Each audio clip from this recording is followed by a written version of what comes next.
At the beginning of the film, we see a small mouse trapped inside a jar.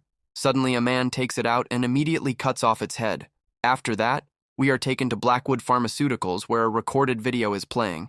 It explains that the company thoroughly tests its medicines before releasing them to the market. This process is called Phase 1, in which drugs are tested on healthy individuals. Then, a young girl named Claire arrives there as a volunteer. She is taken to her room where she has to stay with two other girls. One of them, Allison, introduces herself and tries to start a conversation, but she talks so much that Claire ignores her and lies down straight away. After a while, all the volunteers are called into the main hall where there is no mobile signal. There, Dr. Burke arrives and announces that she will be supervising the trial. It is a Phase 1 safety test of a new drug developed by Blackwood Pharmaceuticals. The trial will last for 5 days, and everyone will be given the drug. The dosage will be increased over time. She also clearly states that no one is allowed to leave the facility until the trial is completed. After that, all the volunteers are given pills, which they take without any hesitation. During lunch, Claire learns that some people have participated in such trials before. All of them are young, healthy, and in need of money. Among them is a girl named Vanessa, who stays isolated and does not talk much to anyone. Throughout the day, the volunteers go through various tests, which leave them extremely tired. Claire tries to rest, but Allison's constant talking annoys her. Due to the side effects of the drug and exhaustion, she feels nauseous and goes to the bathroom where she vomits. There she meets another volunteer named Amir.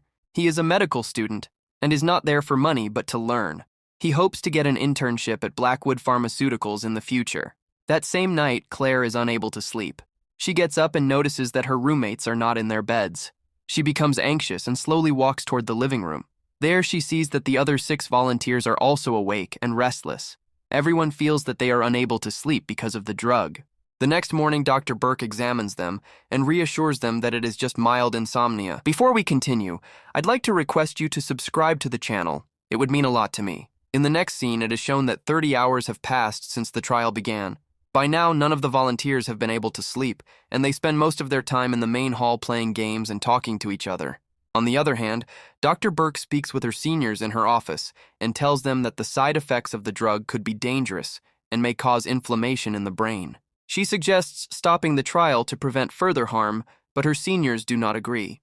Later, Dr. Burke informs the volunteers that the purpose of the trial has now been changed. Now, it will be observed how long they can stay awake without sleeping. Hearing this, everyone is shocked. Amir, being a medical student, tries to talk to Dr. Burke, but she tells him to go back. The next morning, Dr. Burke announces that the dosage of the drug will now be significantly increased. Hearing this, the volunteers become angry. They refuse to take a higher dose, so the doctor tells them that they are free to leave if they want. However, as soon as Dr. Burke mentions that those who stay until the end will receive an additional 3,000 euros, everyone immediately changes their decision. Later, they play music and start dancing in excitement, but they cannot continue for even 10 minutes because they are so exhausted that they begin yawning constantly. Seeing their condition, Dr. Burke requests her seniors to stop the trial, but her greedy seniors order her to continue. They even suggest increasing the dosage further to see what happens. Meanwhile, the volunteers talk among themselves about how they will spend the money after the trial ends. Allison happily says that they should all remain friends, but Claire harshly rejects the idea. She even asks Allison if she has any real friends, which deeply hurts Allison, and she leaves from there. At the same time, Amir, who is a medical student, overhears Dr. Burke talking to her seniors. After the doctor leaves, Amir checks her computer and is shocked to discover that all of their brains are developing inflammation. He copies all the documents so he can expose the fraudulent company once he gets out. Back in the main hall, Claire notices Allison sitting alone and feels guilty. But as soon as she tries to wake her up, Allison suddenly has a severe seizure. Her body starts shaking uncontrollably, and eventually she dies due to brain injury. Seeing this, even Dr. Burke is shaken, but no one gets time to recover because suddenly alarms start ringing throughout the facility. It is a signal of a security breach, and at the same time, a 30-second lockdown countdown begins. Dr. Burke immediately runs toward the exit, but gets stuck in the door. The volunteers panic and try to pull her out, but Dr. Burke can only say "I'm sorry" before she dies there. After that, the countdown resets to 24 hours, meaning no one can leave until the lockdown ends. At that moment, Amir arrives and in panic tells everyone the truth. He says that the inflammation in their brains has increased to such an extent that if they fall asleep, they will die immediately. Hearing this, everyone becomes terrified. One man even tries to attack Amir, But Amir calms them down by saying that if they receive medical help, they can fully recover. They just need to stay awake for the next 24 hours. Then they ask how the lockdown started, and Amir says he is not sure, but perhaps Dr. Burke triggered it for some reason. After a while, Amir gives everyone 5 packs of smelling salts to help them stay awake. He also warns them not to take any stimulants or coffee, as it could make their condition worse. After that, everyone tries their best to stay awake. It has already been more than 4 days since they have slept, so it is extremely difficult. Some people start exercising while others begin making vlogs so they can become famous after getting out. Meanwhile, Amir scans Claire's brain and becomes terrified after seeing the results, but for now, he does not tell anyone anything. As time passes, the volunteers slowly begin to feel the effects of sleep deprivation. A boy named Ray uses up all his smelling salts and then starts bothering others. But no one helps him, and the quiet girl Vanessa even scolds him to stop disturbing her. Meanwhile, Amir is constantly working in the lab trying to find a cure. But suddenly, it is revealed that he wasn't actually working. He was hallucinating. After some time, Claire is staring blankly at a wall as if lost in deep thought. Just as she is about to fall asleep, another volunteer, Marcus, suddenly shakes her awake. Despite the harsh conditions, he seems relatively fine and says that he has been doing a lot of exercise to keep himself awake. Later in the bathroom, Marcus is whistling, but suddenly he hears another whistle in response, even though no one else is there. He then turns on the tap, but is surprised that there is no sound of water flowing. When he turns it off, the sound comes after a delay. When he knocks on the mirror, the sound again comes a few seconds later.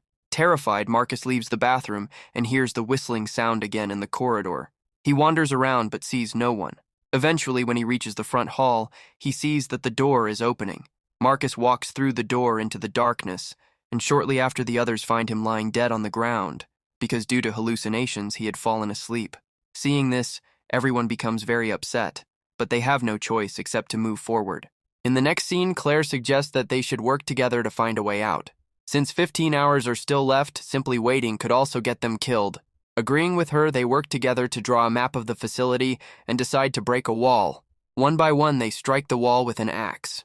After a lot of effort, they manage to create a hole in the wall, but behind it is a thick metal barrier that stops them. Seeing this, everyone becomes hopeless, but Claire does not give up.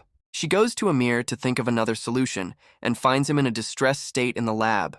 When she asks what happened, Amir gives her a confession letter.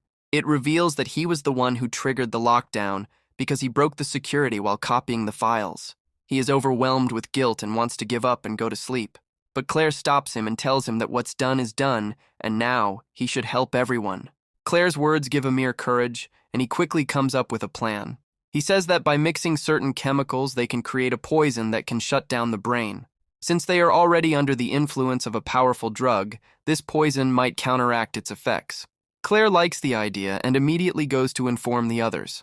However, a boy named Paul says that they can no longer trust Amir. They suspect that Amir is working with Blackwood Pharma, and they even found an empty bottle of stimulants among his belongings, even though he had warned everyone not to use them. They believe Amir took those pills himself to stay awake. After a while, everyone except Claire goes to the lab, confronts Amir, and ties him up. Ray is especially furious and pulls out a knife, threatening Amir to tell the truth. As the situation escalates, Claire loudly says that Amir has a cure. But the others are doubtful and think he is trying to poison them.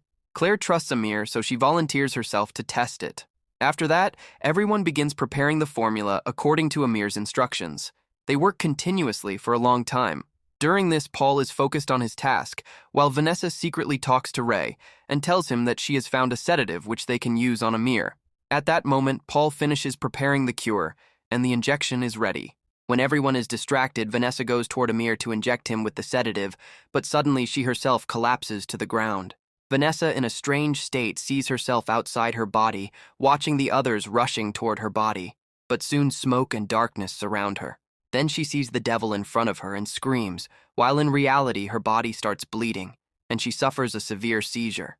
Paul immediately runs to get the cure, but due to Vanessa's violent convulsions, the injection falls from his hand and breaks. She then vomits and eventually dies. But it doesn't end there. Because of Paul's panic, the remaining cure also falls from the table and breaks. Seeing this, Amir starts laughing like a madman because all his hard work has been destroyed. After this incident, Claire goes to the main hall to check how much time is left. However, due to her weakened condition, She begins hallucinating and sees the word good night written somewhere. She then drifts into a strange state where she hears her mother's voice singing a lullaby. Darkness surrounds her, and Claire feels like she is about to die. But she gathers courage and somehow uses smelling salts, which brings her back to her senses. As she gets up leaning against the wall, she realizes that the wall is hollow from the inside. This gives her hope again, and she immediately calls Paul. Together they break the wall and discover an autopsy room. There, they also find a lift that apparently carries dead bodies outside. Claire, excited, wants to inform the others, but Paul stops her. He says the others have gone mad, so only the two of them should escape. On the other side, Amir is constantly hallucinating. He sees Dr. Burke's corpse as if it were a zombie manipulating his mind and provoking him against the others. She points toward a knife and tells him to kill everyone. After some time, an enraged Ray arrives there. He has found Amir's confession letter revealing that all of this happened because of him. In anger, Ray attacks him with a scalpel, but before he can do much, Amir frees himself and twists Ray's hand in such a way that Ray ends up injuring his own neck. Then Amir picks up a knife and repeatedly stabs Ray in the chest, killing him. Hearing the noise, Paul and Claire arrive and see Ray's dead body. They realize that Amir has gone insane due to sleep deprivation. Both of them run to save their lives, and Amir chases them. Paul reaches the autopsy room first, but selfishly closes the door behind him, leaving Claire outside. Claire runs toward the MRI room. When Amir tries to attack her, the MRI machine's magnet pulls the knife out of his hand. Claire gets a chance, fights him off, and escapes. Meanwhile, Paul enters the lift and activates it, recording a video saying that he will be the only one to make it out alive.